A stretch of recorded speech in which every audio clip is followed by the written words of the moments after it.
Welcome in, Coach Speak underway. Always fun to do Coach Speak. Thanks for joining us. Make sure you're sharing. Make sure you're passing it around. Make sure you're telling everybody about where you can find Coach Speak. We appreciate you greatly. That's Ira. There's Corey. I'm Jeff.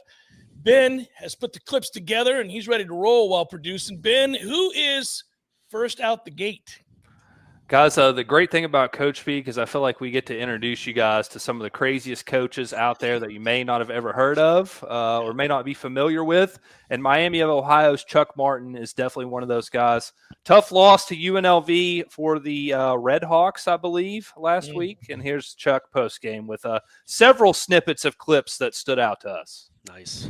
Our mistakes are so bad. It's just, as I love good football, I don't care who plays it. I can't stand bad football. We did so many good things today that I am proud of, but our bad stuff is so bad. Like, it's so bad. And you can't win that way. And my old man taught me, get what you serve. We always serve. Again, this one, you are going to be sick. Like, we're sick now. I said, you guys have no idea when you watch that tape. No idea how much. You think you feel bad today? Wait till tomorrow. Wait till we watch this tape. We're going to be – and, again, it's not going to be, like I told him, I said, why'd we lose? We're going to stop in the second half. Why'd we lose? Special teams mistakes. Bad mistakes, Why'd we lose? Don't take out the football, miss a check, don't block the right guy. Why'd we lose? Like, everybody's got a reason why we lost. Like, we lost because we lost. Because we can't consistently play the game the right way yet. We're better than we were 2 weeks ago in almost all areas. There's one area which I'm not going to divulge. We're not yet. We're going to get better in that area. Every other area of the game we're better than, but we're not consistent enough. Like, and our mistakes are we take downs off, not because we're bad kids, not because we're not trying, because we're not mentally tough enough to play the game every down. That's Division I football. You play a twitchy athletic team filled with loaded, talented kids, and you take your foot off the gas for 0.5 seconds, it goes bad. And it went bad every time today. And that's life, and that's welcome to life in the big city, So the big city of Miami, Ohio. He's okay. He's going to live. He has like 3 different injuries that they're working through. I don't know. I don't have any. I just know that I'm not going to divulge him, but he's got 3 different things that they're looking at. I'm hopeful that all of them are minor and we can get him back sooner than later. But we got, they sent him. I went to see him at halftime. He was getting X-rays already, so he's got a bunch of stuff going on, and we'll see. But I talked to him after. He's doing good. Like he's alive. He's here. He's good. He's going to be fine in the long run. I don't know what the timetable is. In the long run, you mentioned the kick return, and what have you seen from Reynolds as far as those explosive plays and on that play specifically? Yeah, no, you saw it last week, and you saw it again this week, and you already know who your good players are because there's always guys on the other side that are always making beeline to your good players post-game. It's awesome, the world we live in now. It's good times. Like, I just chase my good players around, and they still talk. I just want to make sure they know I'm listening. Like, I know my good players are too. So, but explosive. He ripped it. We had a huge seam. I mean, we blocked, and Keith was great, and he's fast, So when he got the seam, he busted one. But the blocking was like, it was not a, I mean, his great return is probably close to record at Miami. I don't know. Right, so he tied. So he set a record today. But again, that was about as clean. He couldn't do it on his own. He just turned it down. We went back there. Guys are coming and just pouring through and freaking hit Keith at the 15-yard line. Like, why we turn down? Let's not turn down. Let's put our face on something. Let's go. And then we did. And look, what's the difference? One's on the 15, one's a 100-yard return, 2-yard return. Like, it's that. That's my life. Like, it's the margin. So it was great response by our kickoff return team.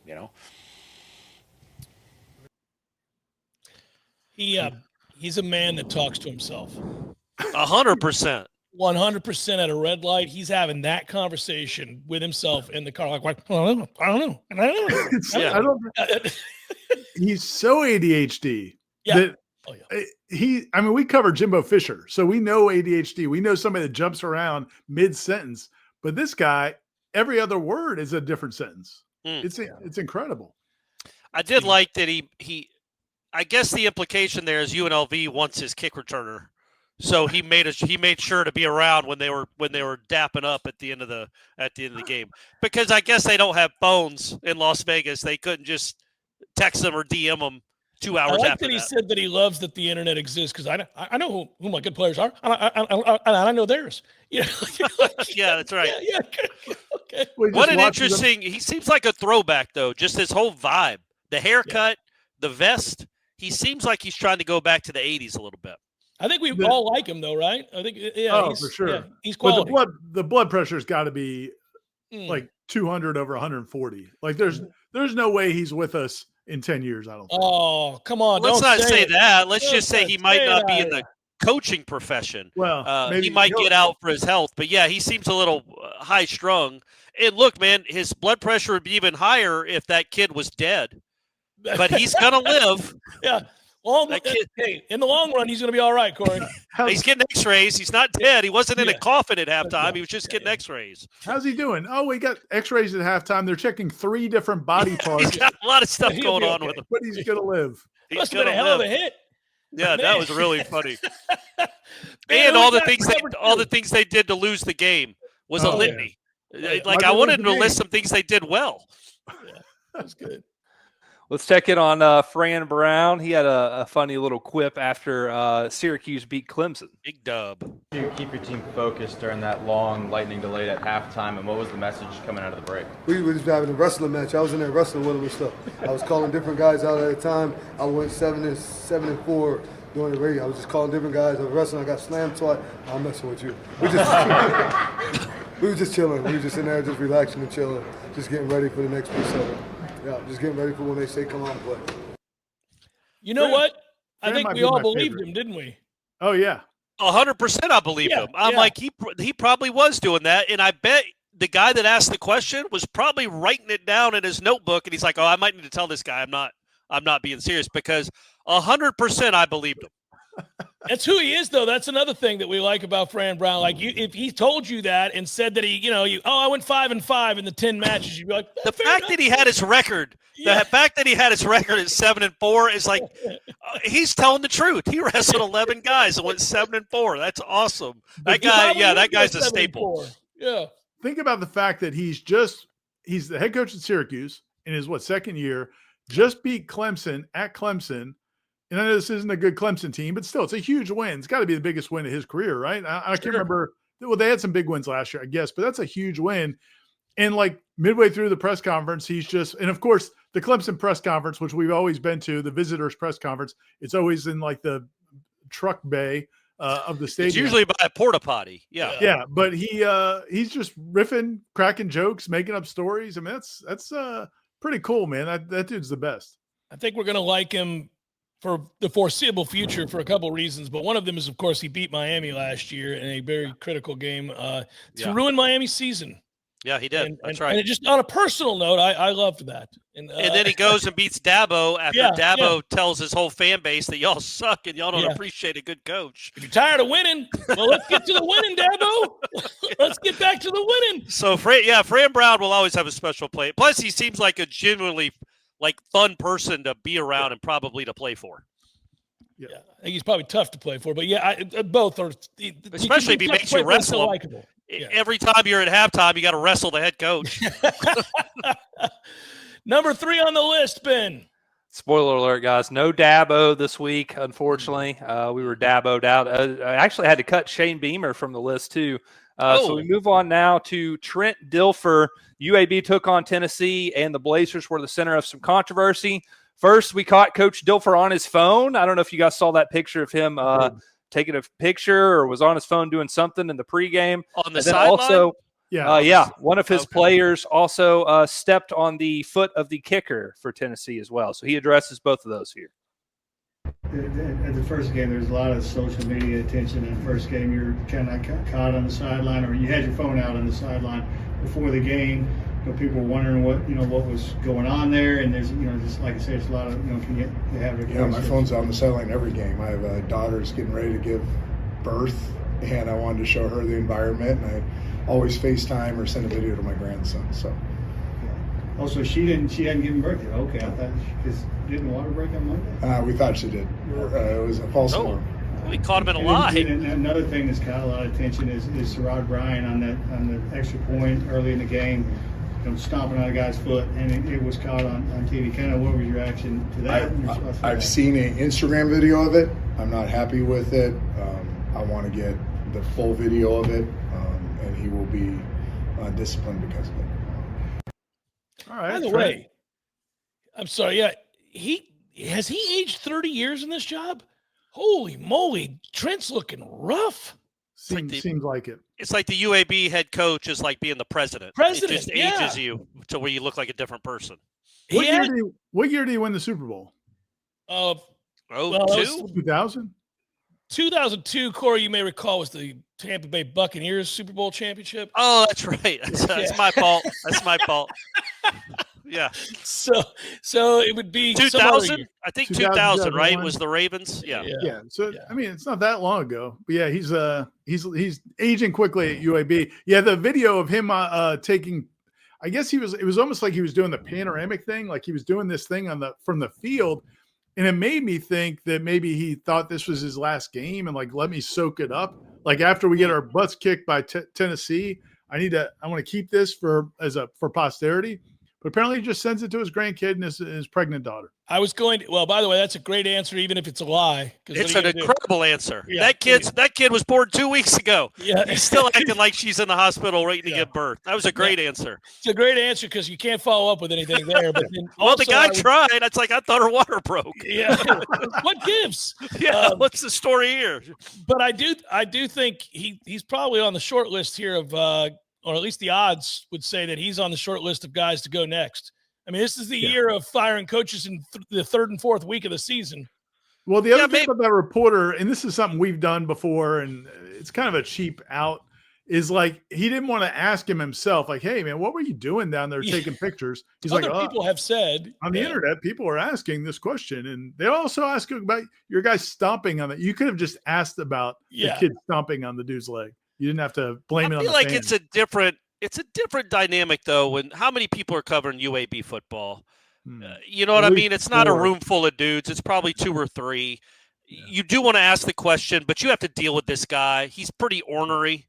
You can slough it off to the other people want to know. I know your player would never intentionally stomp on a kid's foot, Trent. Coach Dilfer. But we all know that. But the internet says one thing, and I know you're not just some weirdo that films every stadium you go to, like you're a tourist. You're here to play a football game. But the internet was curious, like, what are you doing?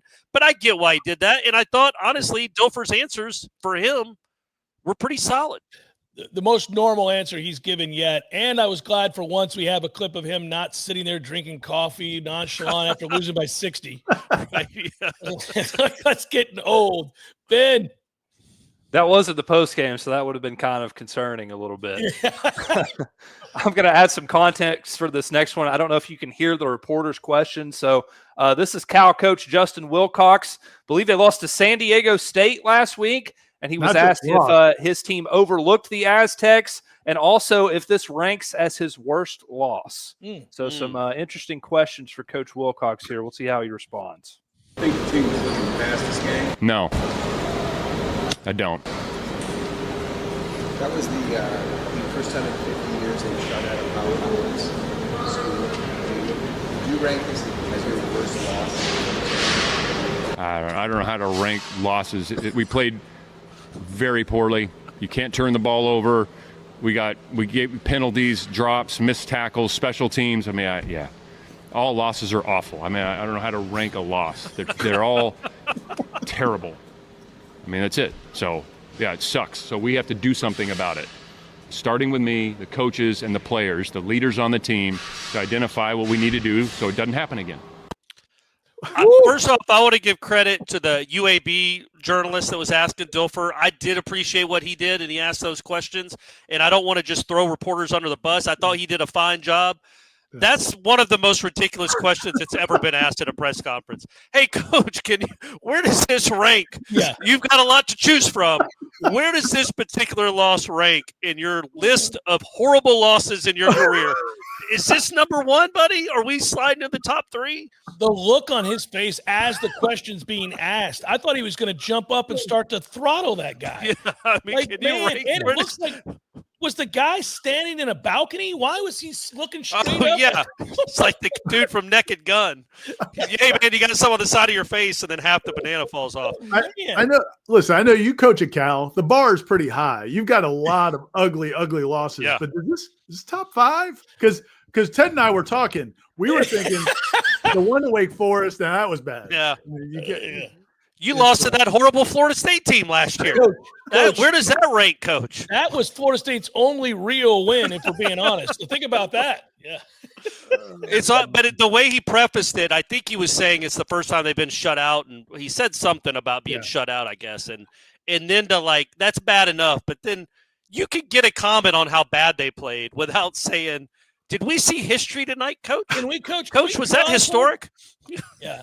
I'm writing my lead right now, and I want to say in the worst loss in Cal history, but I don't. Do you think that's right? Do you think or at least the worst loss in your personal history, right, Coach? Yeah. You would agree with that, right? And it's accentuated because they did get off to a good start to the season. They were 3-0. They were looking good, and then they just went and got hammered.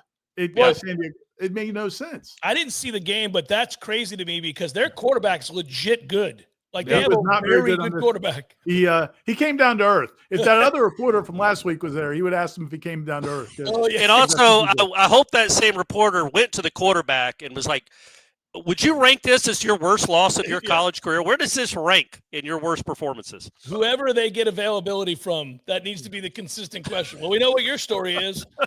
Man alive. And also, it would have been great if that guy had chosen to push back like we see some of these reporters do. Be like, no, Coach, I'd beg to differ. 14-13 is not nearly as bad as 56-0. Let's not be out here being disingenuous.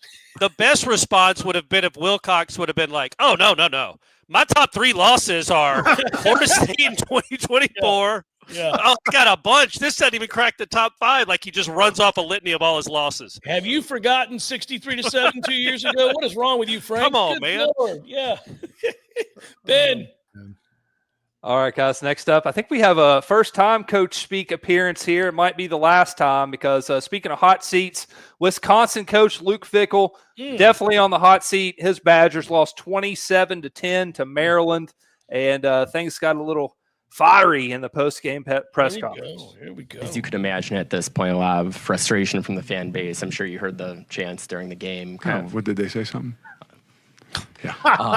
What's your message to the fan base? I feel them. Yeah, I feel what they. I feel what their pain is. But there's nothing that we can do other than keep grinding, keep working. We have to play better. So, I don't get upset. I don't, lose my mind because of what the way they feel. They're passionate about what they do and what they want to see, and that's what you love about this place. And that's what that's what you signed up for when you came here, knowing that this place is passionate about it. They've got a history, and they expect more, just like I do. Luke, you talked about your players' confidence. Where's your confidence at right now? Well, I think it's all the same, right? I mean, I'm a part of them. You're trying to figure out, hey, what's your identity? I don't come in here and oversell like I've said before, right? So I can't tell you what our identity is. I wouldn't tell you what our identity is. Right? If things were going really well and this was the other way around, I would say our identity is what we put on film. And so, that's where we're all trying to push ourselves to, and so I can't grant them confidence. You stand tall, you stand in front of them guys every single day and try to say, hey, it's about a belief. John Gruden said it when he was here in the summer. He talked about pounding the rock, and everybody just kind of assumed he meant, Wisconsin run the football. No, pound the rock was continue to believe in the things that you do, even though sometimes you can't see them. It's like paddle the boat. And if you continue to pound the rock and pound the rock and pound the rock with everybody, there's going to be some cracks, and eventually you're going to be able to feel and see it. And that's kind of where we are. That's where I am too. Look, I'm frustrated. I'm eats at my gut every single day, but I'm here every day. Pound the rock, pound the rock, pound the rock. We have to stay in a belief that, look, we're going to find our way through this. It's just going to be a hell of a battle. Did he seem to believe any of that? No. No. That's the hard part because he's saying all the right things, and yet the face tells you everything. He knows he's done. I wonder where he'd rank that loss in his career. I will tell you this. I think we're all stunned by the results at Wisconsin. Like Luke Fickell, we thought was a good hire. It seemed like a good hire to me. I honestly, they're terrible and they're not any better at all. And they're getting worse. Like, I think with some of these guys, when we see that pressure wash over their face, it's when they reach that inflection point where they know enough bad has happened that it's an avalanche effect and they can't come out from under it. Like they're done. Like, there's no turning this around. I know in modern college football, we can say, hey, you can be awful and then good. I don't think so. I think they're done. He's done. Do you think could you, like the guy from Miami, Ohio, could you pull that shtick off at Wisconsin? Just like, we're terrible. We do it. We can't rush faster. We can't run the ball. We can't tackle. We can't cover. We can't return kicks. And then, I mean, because it would have been great if he's like, guys, I just lost to Mike Loxley. This is ridiculous. Yeah. This defies logic. But he's got to act like he's got to put the brave face on for the Wisconsin fans, who I'm sure are just about done with the Luke Fickell. How long has he been there? How long has he been there, Jeff? 3 years. 3 years. Yeah, 3 years. He hasn't achieved anything. No. Like they've gotten worse. Like I'll just say this for our Coach Speak listeners. You guys may know I'm a bit of a sporting guy. As soon as the lines came out, I picked Maryland straight up to win. Like that's how Wisconsin's awful. They're awful. They don't do anything well. Nothing. I love though that he asked him if he heard the chants. He's like, what chants? No, that was good though. Give him credit for that.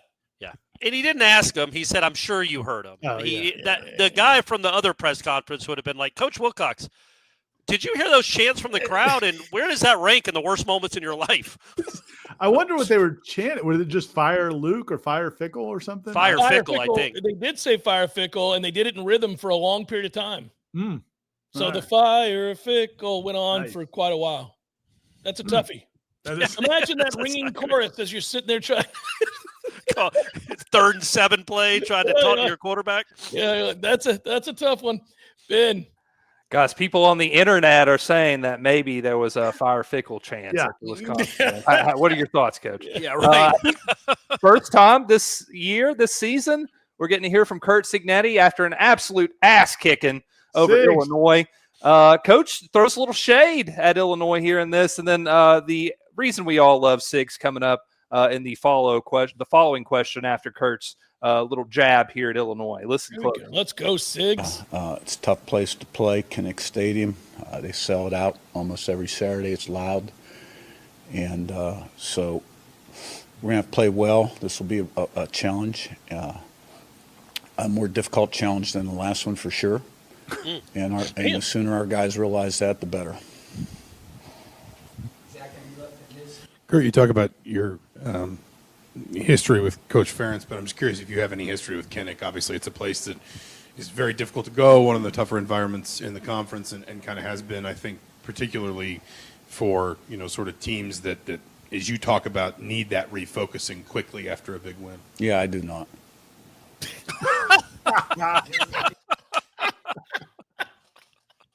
That's the best. I could come up with just some nice comments about I've seen it, I've heard about it, I know it's a tough place to play. No, I do not. That wins. It's going to be tough to beat Sigs. Yeah, that's awesome. That's awesome because he could have said that and cut the guy's question off 20 seconds before. But he let him get on with the question and then just answered the actual question, which, no, I don't have a history with Kinnick Stadium. I do not. And then just stare off into the distance, wait for the next question. Guys, I was at James Madison before this, so I have no history with it. I mean, there's still But it is great. Well, first, and that guy could have looked that up. He could have researched whether or not the teams he was on staffs on had played there. But the other part of it, the beginning, the stray that Brett Bielema was getting, because they just played a top 20 matchup against Illinois and curb stomped them, and then he just in passing, well, this Iowa game is going to be a lot tougher than that nonsense we just played. I don't know what Bielema's doing over there. He was offended by Champagne's environment. He's like, get out of here. It's good to see him back. It's good to see old Sigs back. Yeah. Sigs needs to get with the program again, unbutton the shirt, get a cigarette in your hand, Sigs. Maybe some watered down scotch. Let's go. All right, Ben. All right, 3 more clips, guys. Corey, I believe this was a request from you. You said we need some Bill O'Brien in person. So here's the best little cut-ups from the first 2 minutes of his weekly availability. Nice. What were the overriding things you worked on this week off? Tackling, ball security. Why is he place so kicking, close to the punting, podium? blocking, catching the football, making good coverage reads, being in good communication on defense. Like I said, good operation on offense. Well, how do you teach ball security? We teach it every day. We emphasize it. We drill it. We do everything we can. In the end, the player has to take care of the ball. No doubt about it. How do you strike the balance between correcting and not overcorrecting? It's a guy again. I don't even know what that means. We correct everything. Any mistake we see, we correct it, Trevor. Any mistake we see, we correct it. We correct it. 5 weeks, you talk a lot about, self-assessment, but you only had 3 weeks. Was it more just sort of walking back into details, or was there actually there was 180 plays in each game just about, so, however many that's close to 600 plays. There's enough to go on to be able to assess what we're doing and where we're at and who needs to improve, who else is playing well that can play more, who needs to play less because they're not playing very well. There was plenty to assess, and I thought we did a good job. We got a lot done last week. Cal started out 3-0 and looked pretty good in all 3 of those games. Were you surprised by the outcome this past weekend? Never surprised by anything, Graham. There's not one thing in college football that ever surprises me. 33 years. Not one thing in pro football that surprises me. Nothing that happened out there today surprised me. Nothing ever surprises me. He's never been surprised. He's never been surprised. Apparently. I just wanted to turn and say, can you stop hovering over me? Can you sit down?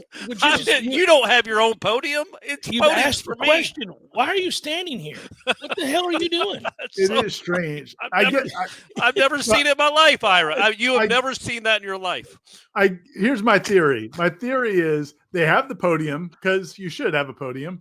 But then there's probably just 3 dudes. It's Trevor, the guy in the trench coat, and maybe one other person. Yeah. So it's just weird to go be sitting in like chairs 10 feet away. But you got that guy, and the technique of holding the phone was strange because he's not even holding it like with the microphone at Bill O'Brien. He's like turned it to the side. And then Trevor's not even in the camera. Trevor's so scared he won't get within 10 feet of Bill O'Brien. Also, the guy standing holding is rocking back and forth like he's ready to pounce. I'm like, Well, dude, no, you sit still? He's ready to run. He's ready to run. Trevor's already got the door open. I mean, goodness gracious. I'll be honest, Ben. I think I like the Zoom press conferences better. Especially if that dude's going to hover like he's about to stab him. They're less uncomfortable than when he's standing at the podium. Bill, hey, listen, I hope he continues to stand and walk back and forth because Bill's going to snap at some point. He's just going to be like, now look here, Keith. Every effing why are you standing here? You've already asked your question. Just leave the phone on the podium right if you there, have to. Man. Good. Have you not? How long have you been doing this? I think Trevor was asking him, like, what do you correct and not correct or whatever? And he's like, what do you I don't understand that question. Yeah, we correct everything, dude. Ira, you've never seen anybody stand by a podium like that. That was weird. And ask a question. Strange, man. It was strange. But I can understand the scenario because it would also be strange to have a formal press conference with Trevor, the trench coat, and one other person. Yeah, you're right. And when you think about it, like going to like Florida, they'll put a podium up, but it is a really small closet. So now that I think about it, if it's a small room, you probably don't have a lot of side room to stand, but just the optics of it is crazy. There's zero chance the 3 of us, any one of us, would ever do that. And ever just stand I would have there. stood behind him. I would have stood behind him and asked my question and wrapped the phone around his face. Just circled him during like you're doing an interrogation. Intimidating, man. Goodness, it's like a mob hit. All right, Ben, what do we got? All right, 2 more, guys. We got one from this week and then one throwback one to close out the show. This week, of course, we had to squeeze Dave Aranda in. Tough loss to Arizona State for Baylor. Dave was asked in his Monday presser about the care factor of his quarterback. Weird question, weird answer, of course. Okay. At that point, like Sawyer talked after the game about just obviously the loss always stings, but he said it hurt more because he felt like the offense didn't sort of live up to its potential while the defense was playing really well. I mean, that shows a pretty high care factor on his part. I mean, are you still seeing that out of these guys? Yeah, it hurts when you're all invested, and you think about not only Sawyer but Josh. It means everything to Josh, and he puts. Say a word, just any word. He puts his heart and soul into it. I haven't seen Josh Cameron's betting, but it may be Baylor football betting. I don't know. I remember when I was a kid, I had like LA Rams betting. Josh may be like that. And I just think it's all he's all in. He also wears for him to have a night like that, and for him, he's still leading in the midst of that. Yeah. And I think that's just so hard to do. I think again, you can always think of you can think of yourself so easily. But to not only think of the unit, but think of the team and try to be able to get the team going when you're just taking blows and hits and all that. That says a lot about that man's Baylor character. betting? So, Well, they should give that to every player, like part of the NIL deal.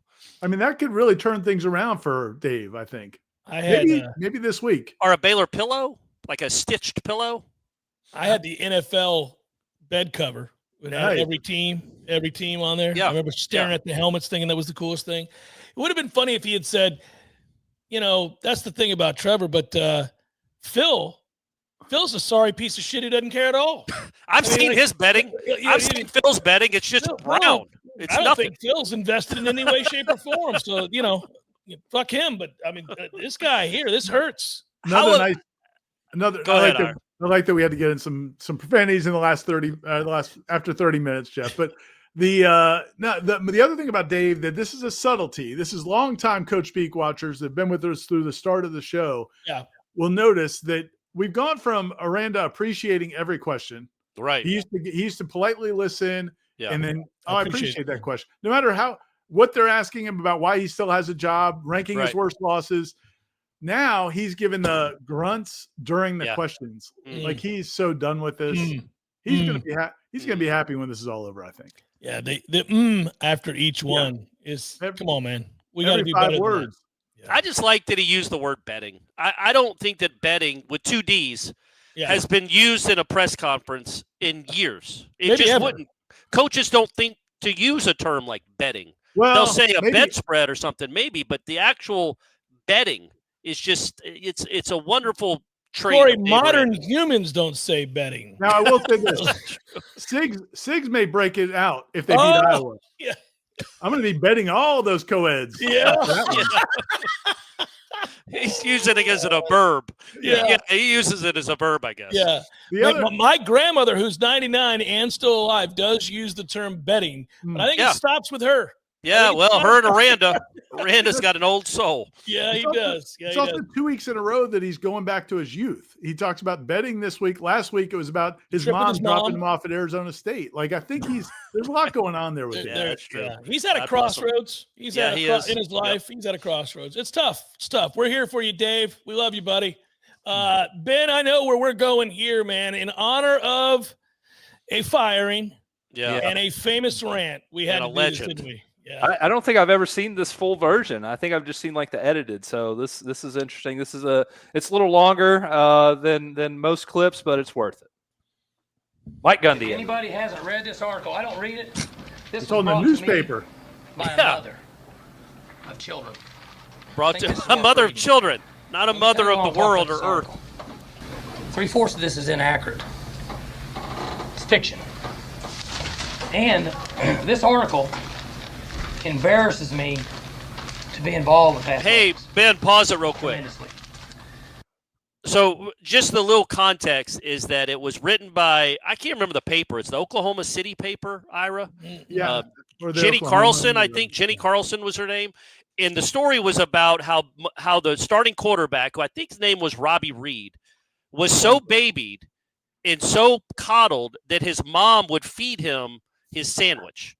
And he was soft. He kept being called soft. The columnist called him soft and said that as proof that the mom fed him a sandwich after a game from the team meal. Right. That was the context of he's not a tough kid, he's a soft kid.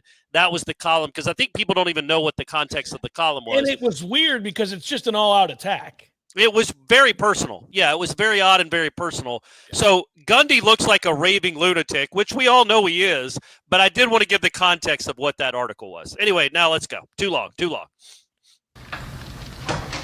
And that article had to have been written by a person that doesn't have a child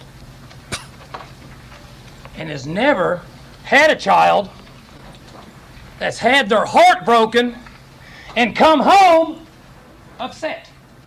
Oh, I thought he was going to get louder. With the child when he is upset and kick a person when he's down. Here's all that kid did. He goes to class. He's respectful to the media. He's respectful to the public. And he's a good kid. He also he's not lost. a professional athlete, and he doesn't deserve to be kicked when he's down.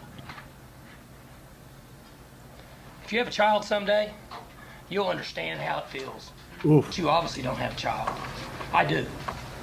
If your child goes down the street and somebody makes fun of him because he dropped a pass in a pickup game, or says he's fat, and he comes home crying to his mom, I don't remember that part. you understand. But you haven't had that. But someday Your son you gets will. called ugly And when your because he child looks comes like home, you? Yeah. You'll understand. You understand. If you want to go after an athlete, one of my athletes, you go after one that doesn't do the right things. I'll give you a don't list of downgrade them. him because he does everything right and may not play as well on Saturday, and you let us make that decision. That's why I don't read the newspaper, because it's garbage, and the editor that let it come out is garbage. Attacking an amateur athlete for doing everything right.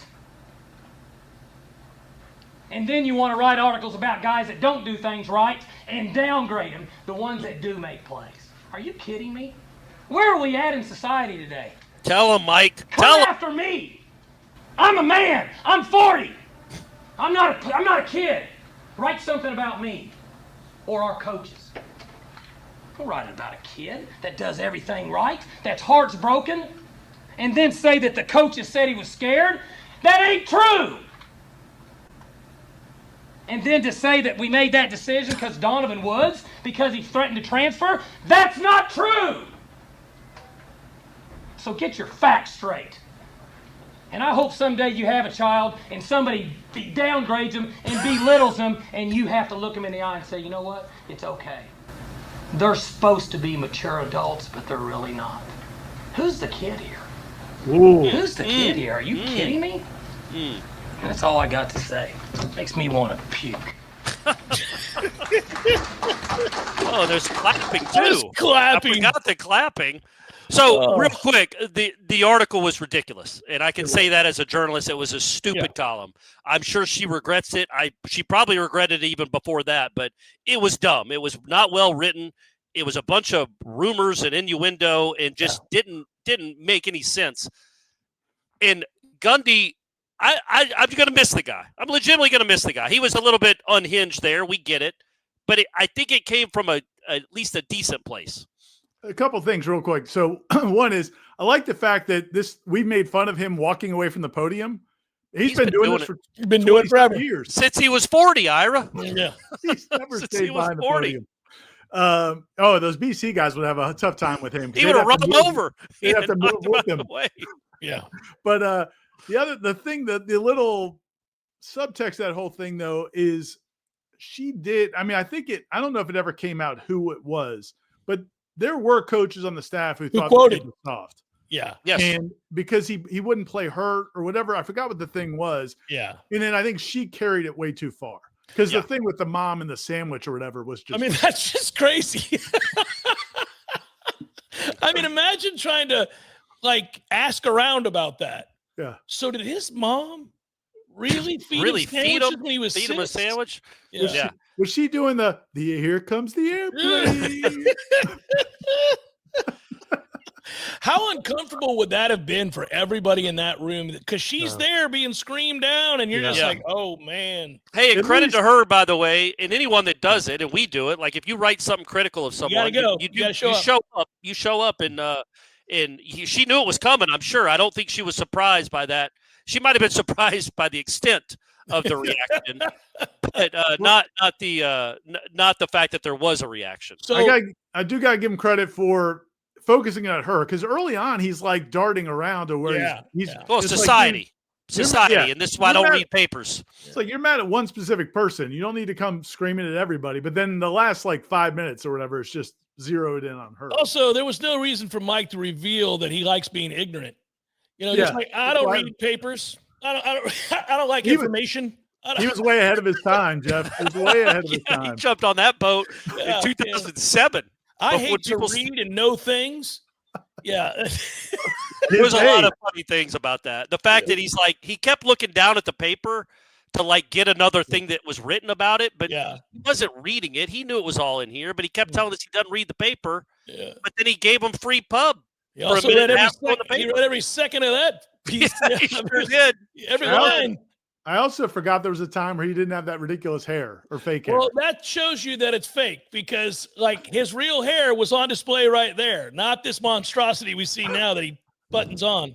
I would love for him in his final post-game or his final press conference. He'll have one at some point, right? Maybe to just take the wig off, like just do this like a crown, put it on the table, and that's his last act as the Oklahoma State coach. As he walks out, put it on the dais.